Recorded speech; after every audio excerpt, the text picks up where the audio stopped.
va introduire la notion du nouveau chapitre, notion fondamentale dans ce chapitre, mais aussi en règle générale en mathématiques, la notion d'intégrale.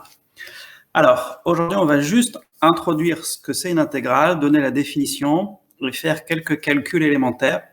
Le but du chapitre, ça sera d'arriver à la fin du chapitre, d'avoir tous les outils nécessaires pour calculer des intégrales dans le cas le plus général. Aujourd'hui, on va vraiment commencer par les cas très simples.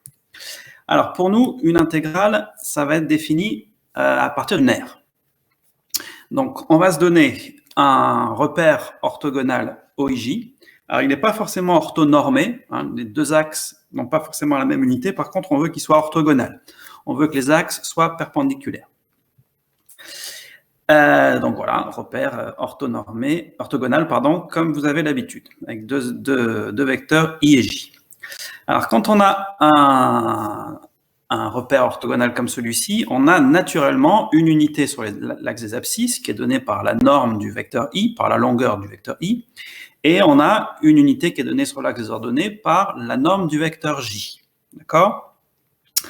Donc ça, le fait d'avoir une longueur sur chaque axe, ça nous définit naturellement une unité de mesure pour les aires, ce qu'on va appeler une unité d'aire. Donc c'est dans cette unité qu'on va mesurer dans tout ce qui suit toutes les aires. À chaque fois que je parlerai de mesure d'aire, de calcul d'aire, il faudra toujours le comprendre comme exprimé dans cette unité. Donc cette unité, c'est l'aire d'un petit rectangle, qui dans toute la suite du cours sera toujours un petit rectangle orange, comme ça, de côté 1 sur 1. Donc c'est ce que j'ai mis après. Une unité d'aire, c'est donc l'aire d'un rectangle de côté 1 sur 1. Il faut comprendre que ça veut dire une unité en abscisse, une unité en ordonnée, les deux 1 n'étant pas forcément de même mesure. Un est sur l'axe des abscisses, l'autre est sur l'axe des ordonnées. OK ? Alors, juste pour vérifier que tout va bien, quelqu'un m'envoie un chat là pour me dire que tout est bon, que vous entendez bien, que tout se passe bien, que vous voyez bien le beamer. OK, merci Anis. Alors, donc on va considérer une fonction continue et positive sur un intervalle AB. Alors, je suis obligé de supprimer. Donc on considère une fonction continue et positive sur un intervalle AB. Donc, ça veut dire qu'elle a une certaine courbe, comme celle que j'ai représentée, et comme elle est positive, cette fonction, ça veut dire que cette courbe, elle est entièrement située au-dessus de l'axe des abscisses. D'accord ? Donc, c'est ça qui va nous intéresser, c'est cette courbe, la courbe de la fonction f, et plus précisément, ce qui va nous intéresser, c'est de mesurer en unité d'aire ce qu'on va appeler l'aire sous la courbe. Alors, je vais préciser tout de suite ce que ça veut dire. Qu'est-ce que ça veut dire? Qu'est-ce qu'on appelle l'aire sous la courbe? Donc, notre courbe est entièrement située au-dessus de l'axe des abscisses, donc on peut délimiter une partie du plan en disant en bas, ici, attendez, je vais mettre le petit pointeur, ça je crois que je sais faire, c'est là, voilà. Donc ici, en bas, on délimite par l'axe des abscisses. Au-dessus, bonne question de Sophie. Est-ce que vous devez noter les diapos? Non, j'ai oublié de vous le dire. Merci de me poser la question. Vous n'avez rien à noter. Le diaporama, je vous le mettrai en ligne. C'est un diaporama qui est en PDF, donc vous n'avez pas besoin de logiciel particulier pour le lire. Et je vous mettrai le cours là, juste à la fin du chapitre, je vous mettrai le cours en ligne. J'ai pas eu le temps de le faire, mais tout est prêt. Donc à l'issue du cours, je mettrai le résumé du cours et tout le diaporama. Non, vous n'avez rien besoin de recopier, et en plus Alan enregistre tout, donc vous pourrez tout revoir si jamais il y a des choses qui ne sont pas claires. Donc nous on va s'intéresser à la partie du plan qui est définie en bas par l'axe des abscisses, en haut par la courbe de f qui est forcément au-dessus de l'axe des abscisses puisque la fonction est positive, à gauche par la droite verticale x égale a, et à droite, par la droite verticale, x égale b. Donc voilà ce qu'on appelle l'aire sous la courbe. C'est la partie du plan qui est délimitée par l'axe des abscisses en bas, la courbe en haut, et les deux droites, x égale a et x égale b, à droite et à gauche. Donc la question qu'on va se poser, c'est la suivante. Combien d'unités d'aire représente cette aire hachurée? Autrement dit, combien de petits rectangles orange je peux mettre sous la courbe? Alors, évidemment, il n'y a aucune raison que ce soit un nombre entier. On ne va pas trouver 3, enfin, ça peut arriver, mais on ne va pas trouver forcément que ce sera toujours 3 ou 4 ou 5. Ce nombre de petits rectangles, cette mesure en unité d'air, ça sera n'importe quel nombre réel.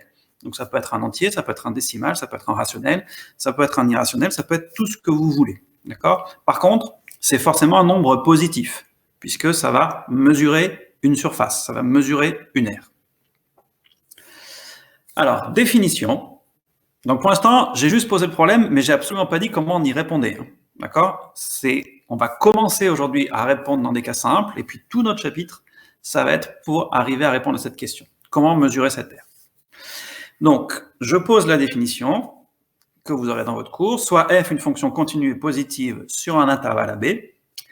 On définit l'intégrale de A à B de la fonction f comme l'aire sous la courbe, c'est-à-dire la valeur exprimée en unité d'aire de la partie du plan qui est délimitée par l'axe des abscisses en bas, la courbe en haut, et les droites x égale a et x égale b à droite et à gauche.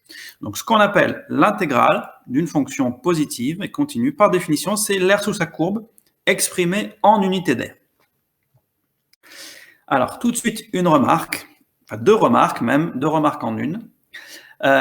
L'intégrale est un nombre qui n'a pas d'unité, d'accord? C'est le nombre d'unités d'air que vous pouvez mettre sous la courbe. Donc peut-être que cette unité d'air, vous pouvez la mesurer en centimètres carrés, en mètres carrés, etc. Peu importe. Mais nous, c'est pas ça qui nous intéresse. Nous, c'est une fois qu'on a fixé l'unité d'air, quel est le rapport, si vous voulez, entre l'aire sous la courbe et l'unité d'air. Et ce rapport, c'est peut-être un rapport entre deux aires qui sont exprimées en mètres carrés, en centimètres carrés, j'en sais rien. Mais ce rapport, lui, n'a pas d'unité. Donc c'est un nombre réel sans unité. Et autre remarque fondamentale, c'est que ce nombre ne dépend pas du repère qu'on va choisir. Si vous prenez un repère plus ou moins grand, ça va évidemment changer les aires, mais ça va changer toutes les aires de façon proportionnelle. Autrement dit, si ici, si je reviens sur mon schéma précédent, hop, voilà. Si ici, par exemple, je prenais une unité sur l'axe des abscisses qui était 2 fois plus petite, mon unité d'air, mon petit rectangle orange, pardon, il serait plus petit de moitié, mais l'aire sous la courbe serait aussi plus petite de moitié. Donc, ça ne changerait pas le rapport des deux. D'accord? Donc, peu importe le repère que vous choisissiez, ça ne changera pas la valeur de l'aire sous la courbe exprimée en unité d'air. Alors, on prend la suite. Comment note-t-on une intégrale? Donc la notation pour l'intégrale, c'est une notation qui est assez complexe parce qu'elle contient pas mal de symboles qui apportent tous leur signification. Ils ont tous un sens par rapport à ce qu'on cherche à calculer. Alors, le symbole de l'intégrale, c'est ce symbole-là qui est une espèce de S très très allongé, hein, comme si vous preniez un petit S et puis que vous l'étiriez comme ça pour en faire un S allongé. Donc ça, c'est le symbole qui représente l'intégrale. Donc ça veut dire, pour nous, pour l'instant, on va calculer une aire. Alors maintenant, il faut préciser l'aire de quelle fonction, et il faut préciser sur quel intervalle. Donc d'abord, on précise sur quel intervalle. Pour ça, on rajoute ce qu'on appelle les deux bornes de l'intégrale, A et B. Donc ça correspond sur le schéma aux deux droites, à droite et à gauche, qui bornent mon aire. Mes deux droites, x égale a, x égale b. Ensuite, il faut préciser la fonction qu'on intègre.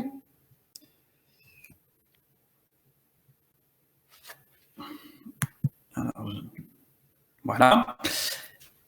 Alors, y a-t-il un sens particulier? Excellente question. Alan, oui, il y a un sens particulier. Le nombre qui est en bas, pour l'instant, là, on verra que ça sera plus vrai quand on va avancer dans le chapitre. Mais pour nous, pour l'instant, le nombre qui est en bas est toujours plus petit que le nombre qui est en haut. Là, on est sur un intervalle AB, donc avec A plus petit que B, et je mets forcément A en bas, B en haut. Bon, on verra qu'ensuite, on va généraliser la notion d'intégrale, et que dans ce cas-là, on se permettra des choses beaucoup plus, très différentes, avec des A plus grands que des B, etc. Mais pour l'instant, pour aujourd'hui, la fonction f est positive et A est plus petit que B. Et dans la notation, on rajoute une dernière chose qui est un dx.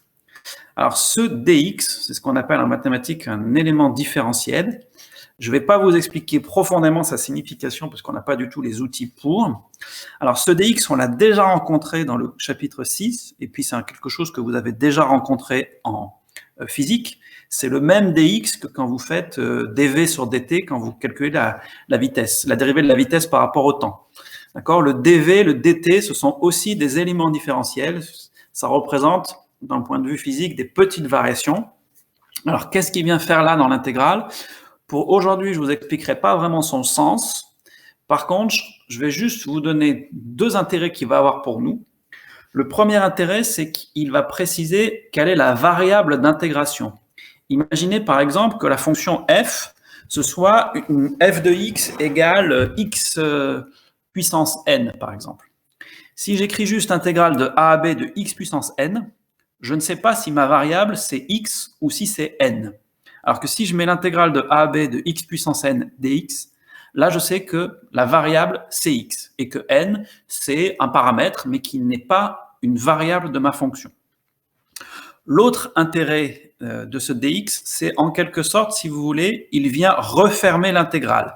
L'intégrale commence par le symbole qui est ici, et ça finit par le dx. Alors, qu'est-ce que je veux dire par là ?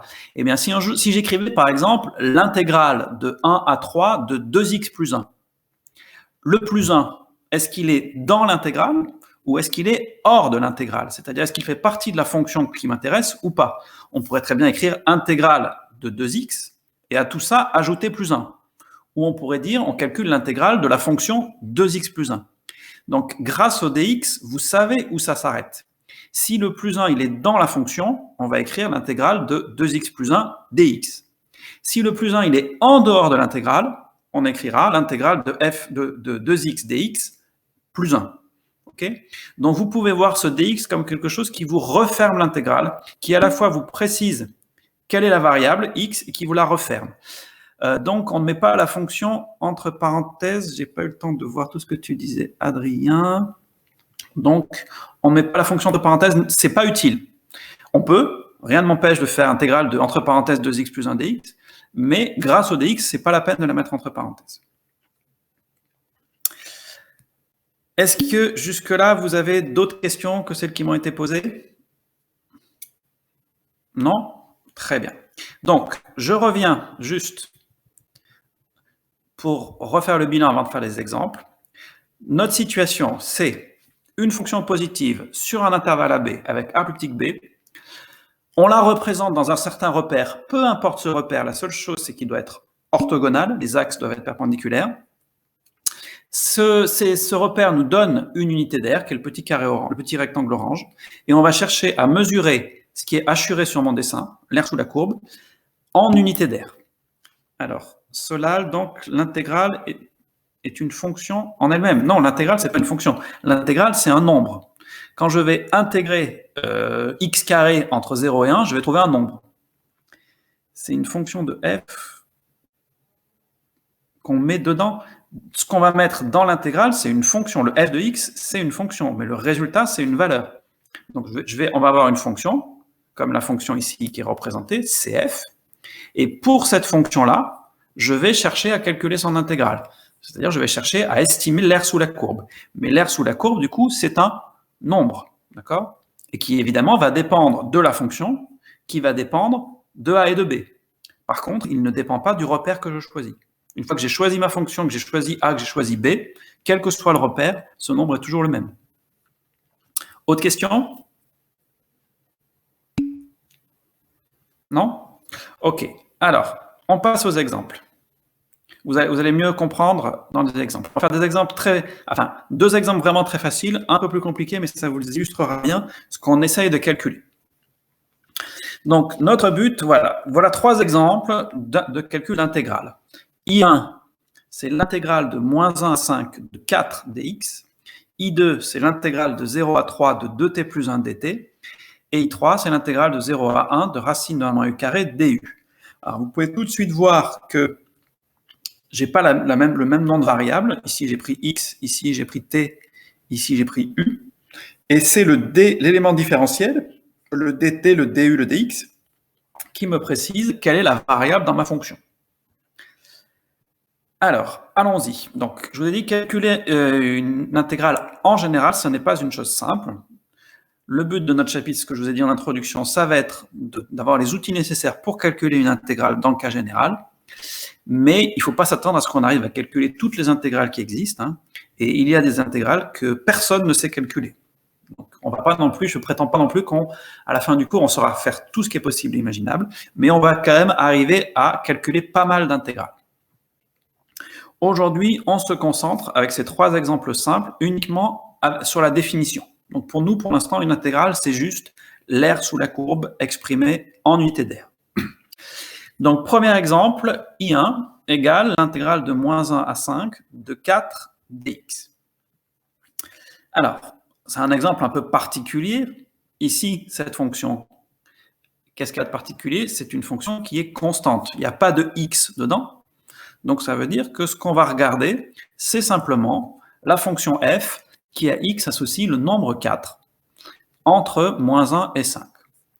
Donc ce cas particulier, c'est une fonction constante.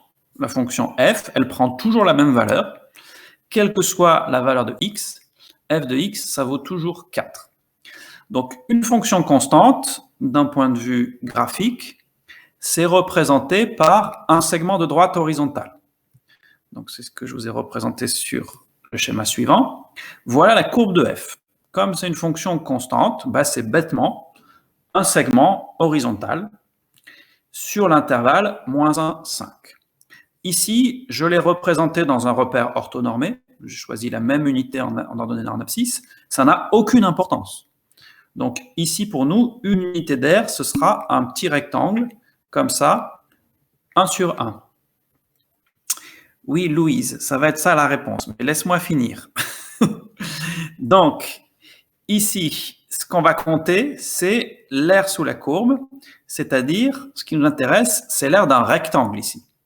Ici, l'aire sous la courbe, c'est l'aire de ce rectangle que j'ai dessiné en rouge. Donc, dans tous les exemples qui suivent, à chaque fois, l'unité d'air sera toujours en orange et l'aire sous la courbe sera toujours en rouge. Donc, évidemment, ce qu'on veut, nous, c'est trouver cette aire sous la courbe. Et ici, comme c'est un rectangle, bah, c'est très facile. Il suffit de faire côté fois côté. Ici, on voit qu'il y a 6 unités en largeur. Il y a 4 unités en hauteur. Donc, l'aire sous la courbe, en unité d'air, c'est 6 fois 4, égale 24. Donc, l'intégrale de moins 1 à 5, de 4 dx, ça vaut 24. 24, rien du tout. C'est pas 24 cm², c'est pas 24 unités d'air, c'est 24. D'accord? C'est le nombre d'unités d'air qu'il faut pour remplir le rectangle. Mais ce nombre-là n'a pas d'unité lui-même. C'est bon pour cet exemple? Bon, il est celui-là, c'est vraiment un exemple ultra facile. Alors, deuxième exemple. On regarde la fonction I2, l'intégrale, I2, c'est l'intégrale de 0 à 3 de 2t plus 1 dt. Donc ici, la fonction qui nous intéresse, hein, c'est la fonction qui est délimitée d'un côté par le symbole intégral et de l'autre côté par le dt. Donc c'est la fonction qui à t associe 2t plus 1. Donc je vais l'appeler g, la fonction qui à t associe 2t plus 1, et elle est définie sur l'intervalle 0, 3. Toujours pareil, moi pour l'instant, ce qui m'intéresse, je ne considère les choses qu'à travers le graphique, qu'à travers la courbe. Donc il faut que je sache quelle est la courbe de cette fonction.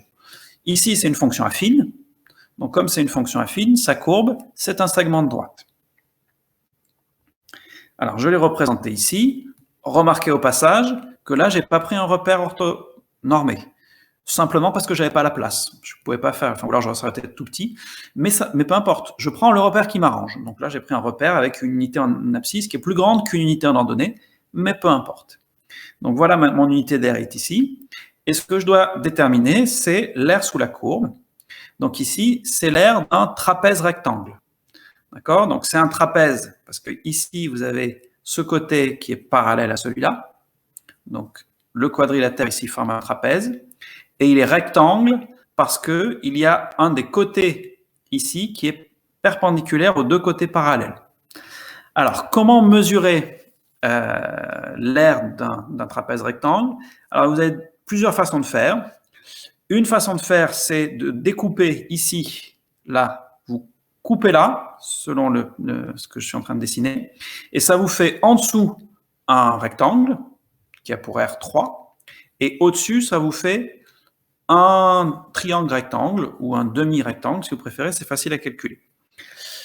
On peut aussi s'amuser, si on veut, à faire des petits découpages, et si vous regardez bien, là, ici, j'ai un petit rectangle qui, si je le découpais et que je venais le coller là, dans le petit trou, il comblerait exactement ce trou-là et ça formerait une unité d'air.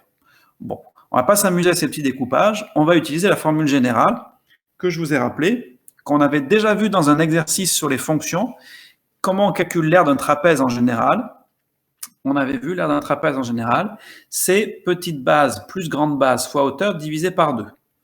Donc la petite base et la grande base, ce sont les deux côtés parallèles dans le trapèze. Et la hauteur, c'est l'écart qui sépare ces deux côtés parallèles. Alors il se trouve que comme ici on a un trapèze qui est rectangle, la hauteur, c'est aussi ce côté-là. D'accord ?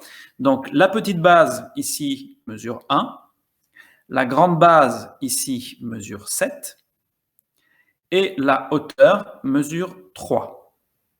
Donc, dans ma formule, ça va donner I2, l'intégrale de 0 à 3 de 2t plus 1 dt. C'est la petite base, donc 1, plus la grande base, 7, fois la hauteur qui vaut 3, le tout divisé par 2. Donc, ça fait 12. Alors, vous pouvez compter. Hein. Là, vous avez 1, 2, 3, 4, 5, 6, 7, 8. Vous avez 9 rectangles entiers. Et après, ici, à chaque fois, ça vous fait un rectangle. Si vous rajoutez ici cette espèce de rectangle tronqué, que vous lui rajoutez le petit bout qui est au-dessus, là, ça vous fait un rectangle. Pareil ici, si vous rajoutez le petit bout qui est là, vous le mettez avec ce qui est en dessous, ça vous fait un rectangle, et pareil avec ce qui est là. Donc, ça nous en fait 9 plus 3, ça fait bien 12. Voilà donc pour ces deux exemples sur des formules, sur des formes géométriques qui sont simples. Alors, dernier exemple, plus compliqué, mais aussi intéressant, c'est I3 égale l'intégrale de 0 à 1 de racine de 1 moins u carré du. Alors, celui-là, il est moins évident parce que la courbe associée n'apparaît pas forcément clairement comme dans les deux exemples précédents. Dans les deux exemples précédents, c'était des segments de droite. Alors, Anis, tu demandes la parole. Je ne sais toujours pas comment je donne la parole. Je vais aller dans les réglages. Paramètres. Non, tu ne donnes pas la parole? Bon, d'accord. Okay. Très bien, merci. Normalement, pourtant, vous pouvez partager l'audio si vous voulez. Hein. Ok, tu ne demandes pas la parole à Nice? Ok, c'est bon, j'ai compris. Très bien. Alors, donc, revenons. J'ai activé le partage audio, donc au pire, si vous voulez, normalement, vous pouvez. Mais je ne sais pas comment je vous donne la parole. Donc, pour l'instant, on va rester avec le chat. Donc, revenons sur cette intégrale. Donc, la fonction qui nous intéresse, c'est la fonction que j'appelais h, qui a u associé racine de 1 moins u carré. Et on l'a définie sur l'intervalle 0, 1, puisqu'on veut l'intégrer entre 0 et 1. Alors, question donc, ici, quelle est la nature de la courbe de h? Ça, c'est moins évident. Alors, là, il y a une petite astuce qui consiste à regarder à quelles conditions est-ce qu'un point de coordonnées xy appartient à la courbe de h. Donc, pour qu'un point de coordonnées xy appartienne à la courbe de h, il faut deux choses. Il faut que x soit dans l'ensemble de définition. Donc, il faut que x soit entre 0 et 1. Et puis, il faut que son ordonnée, y, soit égale à l'image de x par la fonction h, c'est-à-dire soit égale à racine de 1 moins x carré. Bon, ça m'éclaire pas beaucoup, mais ce qu'on peut remarquer, c'est que si j'élève y au carré, je vais avoir du coup y carré égale 1 moins x carré. Mais alors là, il faut faire un petit peu attention à une chose, qui est que si je veux avoir équivalence ici, il faut être sûr que je puisse aller dans les deux sens. Alors, ce qui est sûr, c'est que si y est égal à racine de 1 moins x carré, en élevant au carré, j'aurai cette égalité. J'aurai y carré égale 1 moins x carré. Le problème, c'est que je ne peux pas retourner dans l'autre sens, Pour retourner dans l'autre sens, il faut que je prenne la racine carrée des deux côtés. Mais si vous prenez la racine carrée ici de y carré, la racine carrée de y carré, on en a déjà parlé plein de fois en cours, ça n'est pas y, c'est valeur absolue de y. Donc pour être sûr que ce soit égal à y, il faut que je rajoute une condition supplémentaire qui est la condition y positif. Donc la condition ici y positif, elle est là simplement pour être sûr que ce sens-là, le sens de la droite vers la gauche, soit bien vrai. De la gauche vers la droite, c'est toujours vrai, mais pour avoir la réciproque, il faut rajouter le y positif. Alors pourquoi faire ça? Parce que ça, y carré égale 1 moins x carré, vous pouvez le réécrire x carré plus y carré égale 1. Et x carré plus y carré égale 1, ça, c'est quelque chose qu'on connaît. Alors, qui me dit ce que c'est x carré plus y carré égale 1?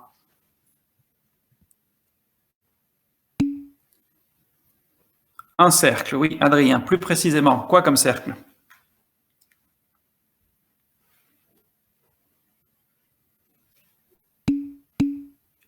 C'est le cercle trigonométrique. Oui, très bien, Martin. Donc, c'est le cercle de centre, l'origine, et de rayon 1. OK? Donc, c'est ce qu'on va voir sur la diapo suivante. Mais alors, attention, ça n'est le cercle trigonométrique que dans un repère orthonormé. Donc là, je vais profiter du fait que le repère, je peux le choisir comme je veux pour imposer un repère orthonormé. Et dans ce cas-là, x carré plus y carré égale 1, c'est l'équation d'un cercle. Pourquoi il faut absolument qu'il soit orthonormé? Parce qu'on a besoin de la formule de la distance. Ça, c'est l'équation d'un cercle. Si la distance, elle s'écrit bien racine de ce qu'il faut, x carré moins xa moins xb carré, etc. Et cette formule, elle n'est vraie que dans un repère orthonormé. Donc là, je vais me placer dans un repère orthonormé. Et donc, dans ce cas-là, x carré plus y carré égale 1, c'est l'équation du cercle trigonométrique, l'équation du cercle de rayon 1. Mais il ne faut pas oublier une chose, c'est que nous, on avait deux conditions supplémentaires. On avait que x devait être compris entre 0 et 1, et puis on avait que y devait être plus grand que 0. Donc, ce n'est pas tout le cercle trigonométrique qu'on va considérer, mais on ne va considérer que les points du cercle trigonométrique qui correspondent à un x compris entre 0 et 1. Donc x compris entre 0 et 1, ça veut dire x entre les deux droites verticales pointillées que j'ai faites ici. Donc ça veut dire qu'on va oublier toute la partie qui est ici, là, à gauche de l'axe des ordonnées. Et puis y, alors là, j'ai fait une erreur dans mon diaporama, c'est pas ici. 1, c'est y supérieur à 0. OK? Donc là, il faut mettre un 0. OK? Et donc, pour y supérieur à 0, donc ça veut dire qu'on ne va considérer que ce qui est au-dessus de l'axe des abscisses. Donc finalement, on ne veut que ce qui est à droite de l'axe des ordonnées et au-dessus de l'axe des abscisses. Et donc, il ne nous reste plus qu'un quart de cercle ici, le quart nord-est. Donc voilà la courbe. Oula, qu'est-ce qui s'est passé? Pourquoi je suis arrivé directement? Ah, alors attendez, j'ai un petit souci. J'ai un petit souci avec le diaporama. Ok, je crois que je sais pourquoi. Je vous demande une seconde et je reviens à vous.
Ok, donc c'est bon. Donc je disais, avec les conditions supplémentaires, on va avoir simplement un quart de cercle. Voilà. Donc voilà notre quart de cercle. Ici, c'est la courbe de H, c'est le quart de cercle, du quart du cercle trigonométrique, compris pour les x entre 0 et 1 et pour les y entre 0 et 1 aussi. Donc ici, l'unité d'air, c'est le carré de côté 1 sur 1.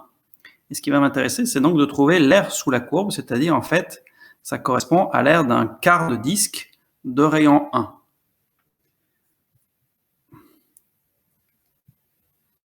Donc, ce qui nous intéresse, c'est l'air de ce quart de disque. Alors, qui me dit quel est l'air de ce quart de disque exprimé en unité d'air?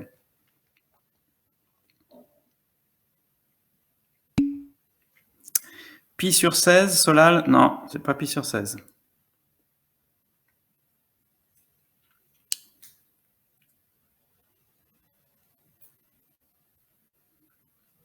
Autre proposition?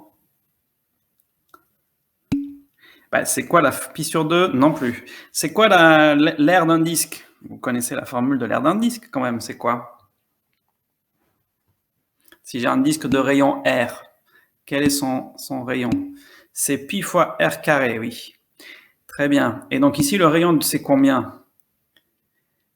Le rayon ici, c'est 1. OK? Donc ça va faire pi fois 1 au carré sur 4. Et donc c'est Élise qui avait trouvé la bonne réponse. Pi fois 1 au carré, bah, ça fait pi fois 1, donc ça fait pi. Divisé par 4, ça va faire pi sur 4. Donc voilà, cette intégrale de 0 à 1 de racine de 1 moins u carré du, c'est 1 quart de pi fois le rayon au carré, donc pi fois r carré, c'est l'air du disque. Et comme nous on prend que 1 quart de l'air du disque, ça nous fait pi sur 4. D'accord? Donc voilà la valeur de cette intégrale.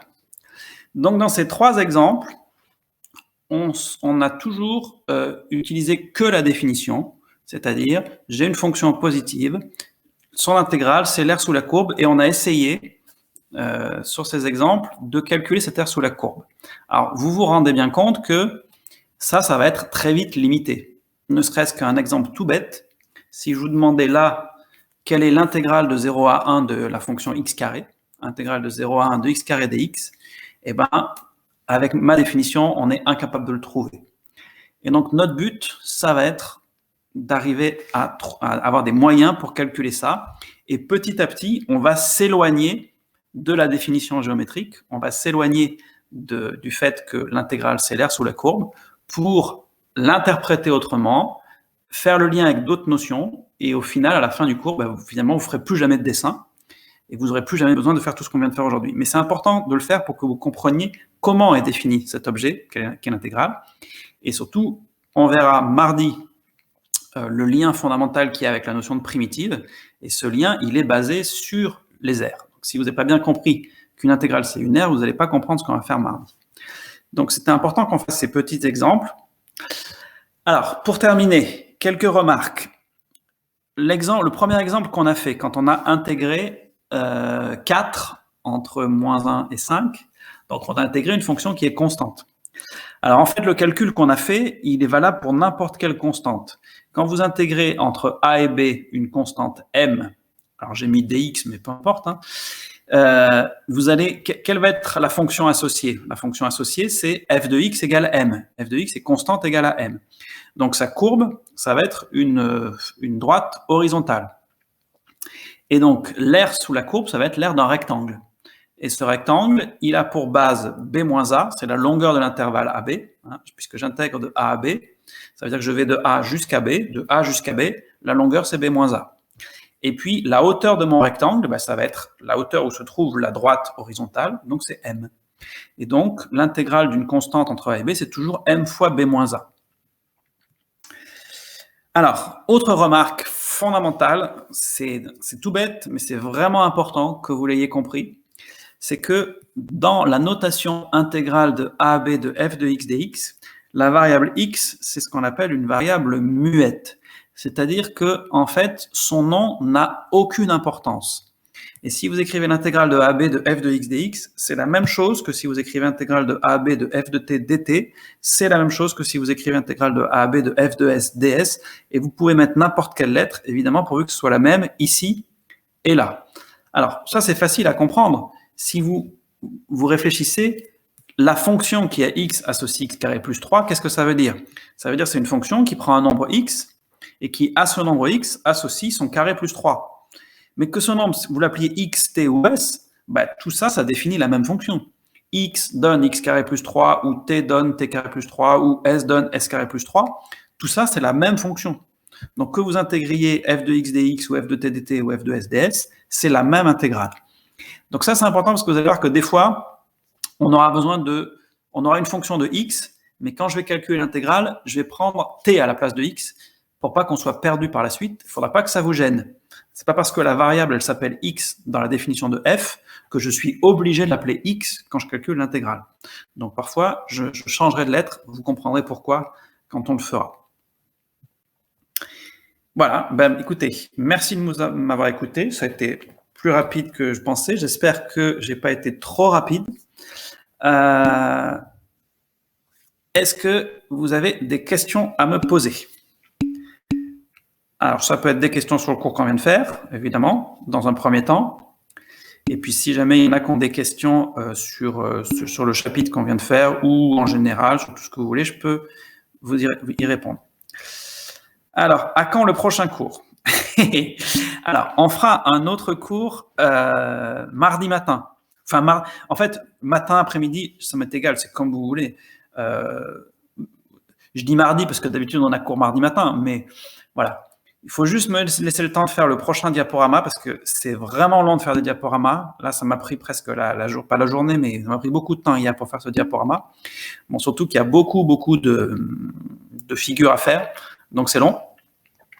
Au pire, on peut faire un sondage, Sophie, oui, voilà, si vous voulez. Moi, je pense que c'est bien qu'on se dise mardi parce qu'il faut quand même qu'on tienne le rythme, ok? Donc, voilà. Après, on fera pas des cours comme ça en vidéo à chaque fois. Hein. Alors, pour l'aspect, peut-être, Martin, il faut que j'ai le temps aussi, parce qu'on va faire un truc un peu technique en spé, donc peut-être je ferai un cours vidéo. Je suis pas sûr encore. Voilà. Mais donc, on refera un cours en classe entière, en tout cas mardi. Madame Dallène a mis en place là l'emploi du temps en ligne, donc on verra ça. Puis bon, au pire, sinon je passe par vos délégués pour qu'on voit à quelle heure on fait ça. Mais si on peut éviter 8 heures du matin, ça m'arrange aussi, ne vous inquiétez pas. Alors, reste-t-il beaucoup de chapitres avant la fin du programme? Alors là, ça c'est notre 13e chapitre. En tout, il y en a 16. Donc, il nous en reste 4 à faire, sachant que celui-là, il est un peu long. Celui d'après, il est assez court. Le 15e, il est il n'est pas assez long, mais il est normal, on va dire. Et le dernier est très court, par contre. Voilà. Bon. Je peux faire un sondage. Il me faut, ok, pas de problème.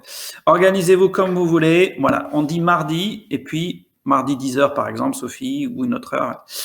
Question, vous voyez, vous, les uns les autres, le chat, où il n'y a que moi qui vois les trucs, ou tout le monde voit? Oui, tout le monde voit? Ok, d'accord. Alors, est-ce qu'il y en a qui ont des questions sur le chapitre 12? J'ai pas eu beaucoup de questions. Il y en a quelques-uns qui manifestement ont bien travaillé. Est-ce que vous avez eu le temps de le travailler? Tout ce que je vous mets, est-ce que vous avez le temps de le faire? Oui? D'accord, ok. Très bien, parfait. Nickel. Ok. Voilà, donc je sais bien que c'est mieux si j'arrive à faire des cours comme ça parce que c'est quand même plus sympa, et puis vous pouvez voilà, me poser des questions en direct et tout. Après, n'hésitez pas à m'envoyer des mails. Bon, j'ai vu que mon forum est totalement tombé à l'eau. Bon, c'est pas très grave. Mais l'idée du forum, c'était juste que si quelqu'un avait une question, tout le monde pouvait la voir et puis en profiter, quoi. C'était ça l'idée. Mais bon, si vous préférez m'envoyer des mails, moi, ça me gêne pas. Voilà. Et puis sinon, ça, tout le monde va bien. Vous avez beaucoup de boulot ou pas? Est-ce que du coup, ça vous fait beaucoup de boulot, là, le cours à distance? Oui, plutôt. Ben, en histoire, quoi, ça va. Surtout en géo, d'accord.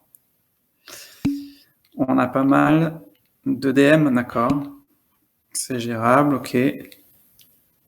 D'accord. De toute façon, on a des groupes, d'accord. Puis notre feuille de cours, ça prendrait moins de temps pour vous.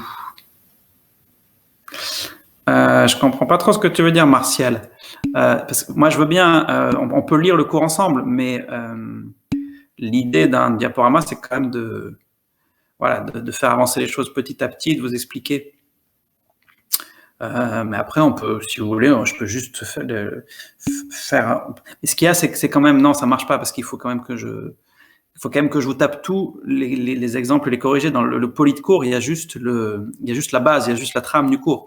Après, il y a toutes les démonstrations, tous les exemples, et vous avez vu, je pense, dans le chapitre 12, que c'est quand même, il y a beaucoup de choses qu'on apprend à travers les exercices. Ok. Ouais, le diapo, c'est bien aussi. Non, mais le diapo, c'est très bien, mais c'est que ça prend un temps à faire, vous imaginez même pas. Donc, je pourrais pas le faire à chaque fois. Donc, bon, voilà, je vais quand même essayer là, aujourd'hui, je pense que c'était important. Le prochain cours, c'est important aussi. On a une grosse démonstration à faire qui est pas simple. Oui, on fera un cours d'1 heure mardi. Ce sera qu'1 heure. Et après, je vous laisserai vous débrouiller un petit peu sur la suite. Là, on va faire le début ensemble, puis je vous laisserai vous débrouiller un petit peu pour la suite. Et puis, éventuellement, on fera plus, pas un cours, mais si vous voulez, une vidéo pour poser des questions ou éventuellement faire des choses ensemble. Mais bon, on verra comment ça évolue. Et puis, de toute façon, la semaine prochaine, c'est les vacances. Hein. Vous savez que samedi prochain, vous êtes en vacances. Hein. Donc, pendant les vacances, on prend des vacances. Hein. Même si on est enfermé chez nous. Voilà. Hein. Donc, moi, je vous donnerai pas de travail pendant les vacances. Hein. Comment ça changera rien, Louise? Tu veux dire que tu fais rien déjà en ce moment? Peut-être un DM, oui, peut-être je vous donnerai un DM, c'est tout simple. Mais je ne mettrai pas de cours ou de correction pendant ce temps-là. Hein. Est-ce que j'ai plus d'infos par rapport au bac? Non, je suis comme vous, j'en sais rien du tout. Hein. C'est juste que le ministre a parlé à 13h et qu'il a dit qu'il dirait ce qu'il en est la semaine prochaine, je crois. Donc on verra, mais je ne sais pas du tout comment ça va se passer. J'en sais pas plus que vous.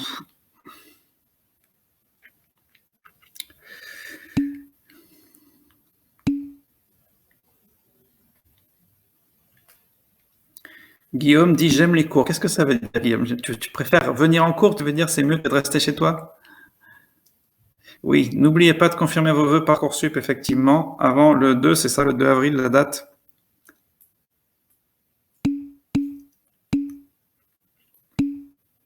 Et il y a qui vous fait des cours vidéo? Il y a Madame Dallène, je sais qu'elle vous en fait plusieurs fois dans la semaine. Qui d'autre? Ah, Monsieur Bordet, il se filme sur YouTube, ça j'ai vu. J'ai vu. Madame Anastasie fait cours audio, hein.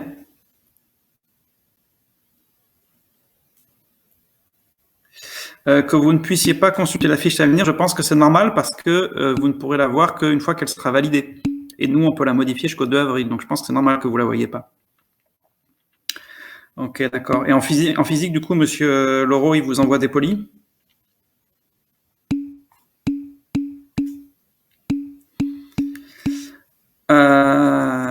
J'ai vu Diogo qui demandait est-ce que c'est possible qu'il y ait le contrôle continu? J'en sais rien. C'est pas impossible. Maintenant, ça serait pas très juste parce qu'on sait très bien qu'en général, vous réussissez mieux au bac qu'au contrôle continu. Donc voilà, même si c'est le contrôle continu, je pense que ce sera fait avec bienveillance. Donc ne stresse pas trop là-dessus. Alors, vous allez trop vite pour moi. J'ai pas le temps de tout lire. Hein. On a regardé France 4. J'ai pas vu ce que vous m'avez répondu sur Monsieur Laureau. Qu'est-ce qu'il dit? Ah oui, des cours, ok, des chapitres à recopier, ok. Oui, Alan, j'ai vite arrêté. Qu'est-ce que ça veut dire, Sophie, ça? En 68, ils n'ont pas tout à fait donné le bac. En 68, ils ont fait passer des oraux et tout le monde a eu le bac. Alors, ce qui revient à peu près au même, mais c'était pas tout à fait la même chose. Ah, l'émission de physique était nulle, d'accord. Donc nous verrons. Mais bon, voilà. Ne vous stressez pas trop là-dessus. Dites-vous de toute façon, ce que je vous ai déjà dit, c'est que voilà, ça sera plutôt à votre avantage. Hein, je veux dire, s'il y a des mesures exceptionnelles qui seront prises, elles seront prises avec bienveillance pour vous. Hein. Ça va, Jeanne, merci de t'inquiéter. Ça va bien, je passe mes journées à travailler. Je travaille beaucoup plus que quand je fais cours. Vous imaginez même pas le temps que ça me prend pour 4 classes de tout taper. Je fais que ça. Donc c'est pour ça aussi que pendant les vacances, je vais me reposer. Et voilà, même si c'est pour rester enfermé chez soi, au moins je ferai autre chose. Voilà, je remercie aussi ceux qui me signalent les coquilles dans les polis. Merci beaucoup. Forcément, à taper beaucoup de choses, je fais forcément des erreurs. Hein, donc il y a forcément des coquilles.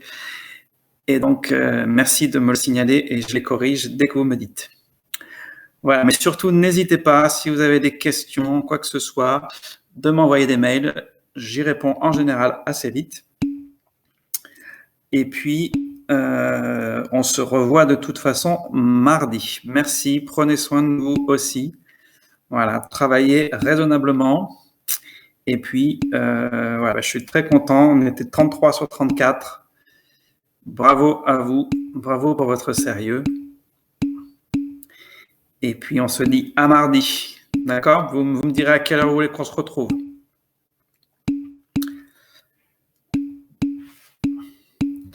Oui, dernière chose avant de partir. Donc, je vais mettre sur mon site.